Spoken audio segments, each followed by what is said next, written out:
कहानी की शुरुआत में हमें दिखाया जाता है कि हमारे सोलर सिस्टम में हमारे सूरज जैसा एक और तारा आ गया है, जिससे धरती का पूरा वातावरण खराब हो चुका है। पेड़ पौधे सूख चुके हैं और जीवन खत्म ही हो चुका है। सिर्फ कुछ प्रजातियां ही बची हैं जो अभी भी जीवित हैं। हमारे सौर मंडल में 2 सूरज होने की वजह से धरती की सतह अब रहने लायक नहीं बची, क्योंकि तापमान बहुत ज्यादा बढ़ गया है। इसलिए बची खुची मानव जाति के अस्तित्व को बचाने के लिए वैज्ञानिकों ने ये अनुमान लगाया कि ये दूसरा सूरज हमारे सौर मंडल से करीब 200 सालों के बाद बाहर चला जाएगा और तब सब कुछ पहले की तरह नॉर्मल हो जाएगा। इसलिए मानव जाति को बचाने के लिए कुछ साइंटिस्ट, आर्किटेक्ट्स और इंजीनियर्स ने बचे हुए इंसानों के साथ एक काफी ज्यादा गहरी अंडरग्राउंड सिटी बना ली है, जहाँ पर इंसान छिपकर सूरज की भयानक गर्मी से बचकर सुरक्षित रह सकते हैं, जब तक कि दूसरा सूरज हमारे सौर मंडल से बाहर नहीं चला जाता और पृथ्वी दोबारा रहने लायक नहीं बन जाती। इस सिटी का नाम होता है सिटी ऑफ एम्बर। इस सिटी में रहने वाले लोगों को असली अर्थ के बारे में पता ना चले, इसलिए इन लोगों को एक मेटल बॉक्स पर 200 ईयर्स का टाइमर सेट कर दिया जाता है, जिसके अंदर वापस अर्थ पर आने के लिए इंस्ट्रक्शंस वगैरह लिखे हुए थे, ताकि 200 साल से पहले एम्बर सिटी में रहने वाले कोई भी इंसान अर्थ पर वापस आने के बारे में सोच ना सके, ना ही उन्हें असली धरती के बारे में कोई भी नॉलेज हो। इस बॉक्स का टाइमर सेट करके एम्बर सिटी के सबसे पहले मेयर को हैंडओवर कर दिया गया और इस तरह से box next to next mayor transfer होता रहा। इसी तरह समय के साथ वो लोग इस बॉक्स के बारे में भूलने लगे और 7वां मेयर बिना बॉक्स को आगे पास किए ही मर गया। इवेंचुअली 200 साल बाद वो बॉक्स अपने आप खुल गया, लेकिन कोई इसका यूज करने के लिए था ही नहीं और इसी तरह कुछ और साल भी बीत गए। इस तरह एम्बर सिटी के लोग बिना रियल अर्थ के बारे में जाने ही जीने लगे और एम्बर सिटी कुछ defined system and set of rules पर चलने लगा। अब यहाँ से सीन शिफ्ट होता है और हम मूवी के मेन लीड डून से इंट्रोड्यूस होते हैं, जो कि अपने ग्रेजुएशन डे के लिए रेडी हो रहा था,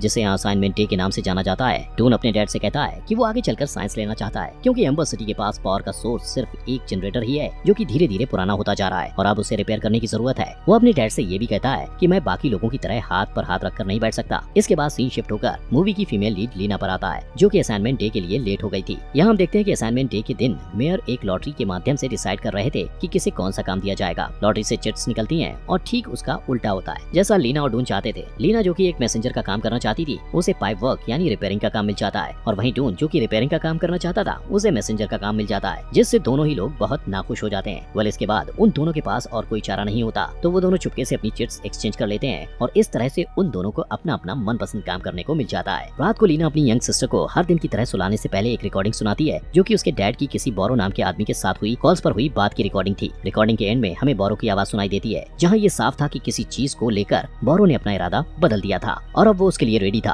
अब बोरो यहाँ किस चीज की बात कर रहा था, ये हमें कहानी में आगे पता चलेगा। नेक्स्ट डे लीना के काम का पहला दिन था, जहाँ उसे अपनी एक आंट को मैसेज डिलीवर करना था। लीना और उसकी आंट आपस में बात कर ही रहे होते हैं, तभी उन्हें एक पुअर मैन की आवाज सुनाई देती है, जो कि सिटी के एक ऐसे लोकेशन से बाहर आ रहा था जहाँ आम लोगों का जाना मना था। ये पुअर मैन सबको बता रहा था कि उसने अननोन रीजन में इतना बड़ा क्रिएचर देखा है, जो कि उनके घर से भी बड़ा है। इस आदमी की बातों पर कोई भी यकीन नहीं कर रहा था। इनफैक्ट उस अननोन रिस्ट्रिक्टेड रीजन में जाने के लिए उसे पनिशमेंट के तौर पर ऑफिसर्स पकड़कर अपने साथ ले जाते हैं। अब यहाँ लीना नोटिस करती है कि उस आदमी ने अपने हाथ में एक बड़ी सी कांटे जैसी कोई चीज ले रखी थी, जो कि इस सब में उसके हाथ से गिर गई थी। लीना उस कांटे को उठाकर अपने पास रख लेती है। यहाँ अपने काम के पहले दिन टून अपने मेंटर सुल से मिलता है, जो कि एक बहुत ही बूढ़ा आदमी है। एंड यहाँ सुल बताता है कि इस काम में कई लोगों की जान जा चुकी है। डरावनी बात तो ये है कि सिटी को पावर करने वाले जनरेटर को रिपेयर करना ऑलमोस्ट नामुमकिन है, क्योंकि ऐसा करने के लिए उनके पास रिसोर्सेज एंड न्यू पार्ट्स वगैरह हैं ही नहीं। इसलिए वो लोग किसी तरह मैनेज करके इस जनरेटर को मेंटेन रख रहे हैं। सुल इस टनल में कहीं भी अकेले जाने से साफ मना कर देता है, but since Toon was adamant enough, इसलिए वो सुल से छुपाकर टनल का मैप उठा लेता है और टनल को एक्सप्लोर करने निकल जाता है। यहाँ टनल में टून को एक लॉक चैम्बर मिलता है, जो कि मैप में गायब था। साथ ही उसे यहाँ एक सीक्रेट रास्ता भी मिलता है, जिससे आगे जाने पर टून को एक पुली दिखाई देती है, जिसके थ्रू वो सिटी के स्टोर रूम में जा पहुँचता है, जहाँ सिटी का फूड सप्लाई वगैरह रखा करता है। एंड शॉकिंगली ये रूम बिल्कुल खाली होने के कगार पर ही था,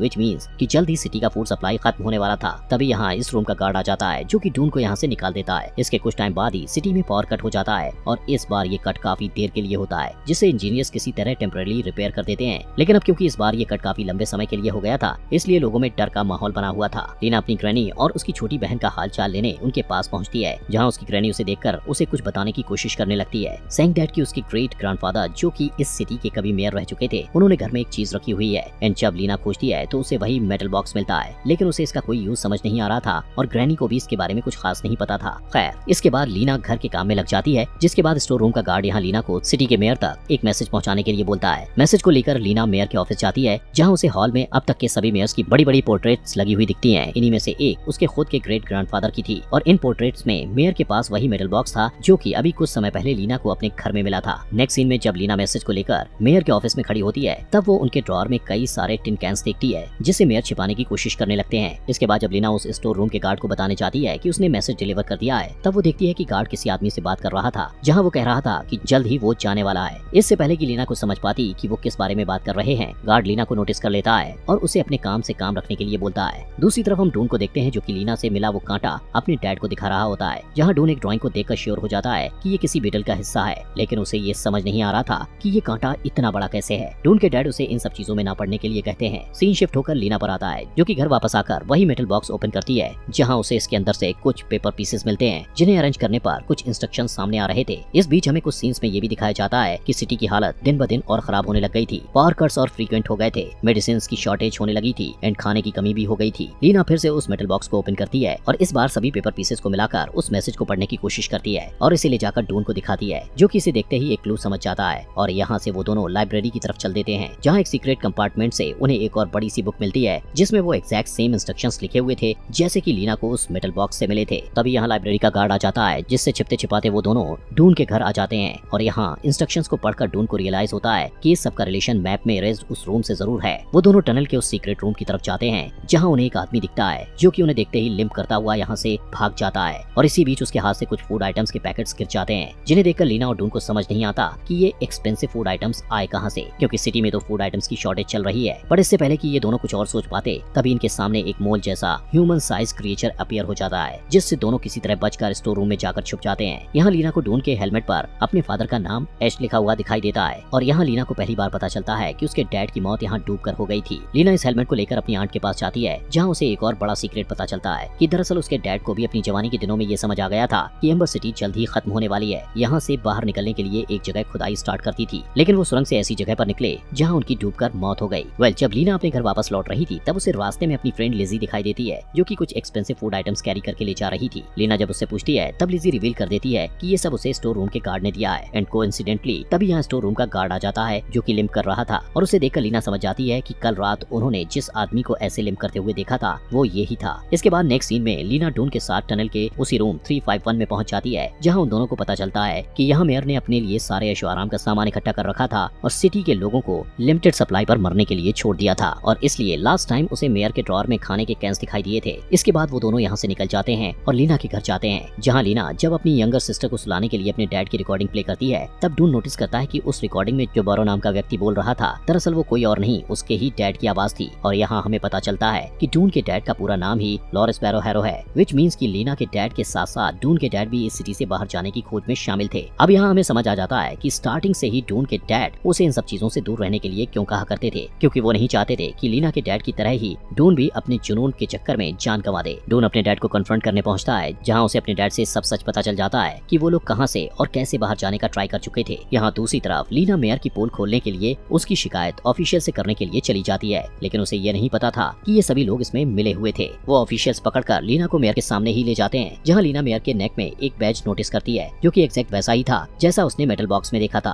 अचानक यहाँ पावर कट हो जाती है और मौका देखकर लीना यहाँ से मेयर के नेक से वो बैज लेकर भाग जाती है। मेयर के गार्ड लीना के पीछे लग जाते हैं और लीना किसी तरह डून के साथ अपनी आंट के यहाँ सीक्रेट लोकेशन पर जाकर छिप जाते हैं। यहाँ से वो दोनों लीना के डैड की बनाई हुई मशीन का यूज करके एक अंडरग्राउंड टनल में चले जाते हैं और टनल्स के अंदर आकर वो जनरेटर के पास पहुँचते हैं, जहाँ लीना देखती है कि मेयर की नेक से मिले बैज से एक सिंबल मिल रहा है, जो कि यहाँ के जनरेटर का सिंबल था, जिसका मतलब ये था कि बाहर जाने का क्लू जनरेटर के चैम्बर में कहीं छिपा है। लीना अपनी छोटी बहन को लेकर डून के साथ जनरेटर के चैम्बर के पास आ जाती है, जहाँ एक लास्ट क्लू के तौर पर वो अपने पेपर पीसेस को जमीन पर बने मैप से जोड़कर देखती है, जिससे उन्हें पता लगता है कि नेक्स्ट क्लू लॉकर्स के पीछे कहीं है। फिर क्या था, लॉकर्स के पीछे खोजने पर उन्हें कई सारी बोर्ड्स दिखाई देती हैं और एक ट्रिगर से अचानक ही एक सीक्रेट डोर ओपन हो जाता है, जिसके पीछे उन्हें एक पतली सी नदी दिखाई देती है, जहाँ एक एक करके बोर्ड्स एक एंड पर जाकर एक जायंट व्हील से टकरा रहे थे। ये सब देखकर डून समझ जाता है कि ये बोर्ड्स दरअसल समय आने पर सिटी के लोगों को एम्बर से बाहर ले जाने के लिए ही रखी गई थी, लेकिन यहाँ पानी का लेवल इतना कम था कि वो बोर्ड्स उस जायंट व्हील से ऊपर ही नहीं जा पा रही थी और टकराकर वहीं रुक जा रही थी। नेक्स्ट इंस्ट्रक्शन पढ़कर उन्हें एक कंट्रोल रूम के बारे में पता चलता है, जिसके डोर पर लगे लॉक को देखकर उन्हें समझ आता है कि वो दोनों बैजेस की इस लॉक को ओपन कर सकते हैं। रूम के अंदर जाने के बाद वो लोग देखते हैं कि ये पूरी सिटी का कंट्रोल रूम था।